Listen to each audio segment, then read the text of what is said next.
Verb कंजुगासियोन सीखते हैं कि जर्मन में कैसे कंजुगेशन की जाती है।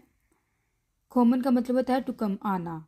तो इश के साथ हमेशा ए का इजाफा करते हैं। इश खोमे मैं आती हूँ, इश गे मैं जाती हूँ, इश छिंके मैं पीती हूँ, इश लैरने मैं सीखती हूँ, इश माखे मैं करती हूँ, यानी कि एंडिंग इसकी ए है। डू के साथ एस्टे का इजाफा करते हैं। डू खोम्स तुम आते हो, डू गेस तुम जाते हो, डू ट्रिंक्स तुम पीते हो, डू लैंस तुम सीखते हो, डू मार्क तुम करते हो। इस तरह एस में ठे का इजाफा करते हैं। या खोम वो आता है, या गेट वो जाता है, या ट्रिंक वो पीता है, या लैंड वो सीखता है, या मार्क वो करता है। यह होता है तुम सब, तुम लोग इनफॉर्मल में। या खोम तुम सब आते हो, या गेट तुम सब जाते हो, या ट्रिंक तुम सब पीते हो, या लैंड तुम सब सीखते हो, या मार्क तुम सब करते हो। विया जी में आखिर में फुल फॉर्म लगा देनी होती है। विया खोमन, विया गेन, विया ट्रिंकन, विया लैंडन, विया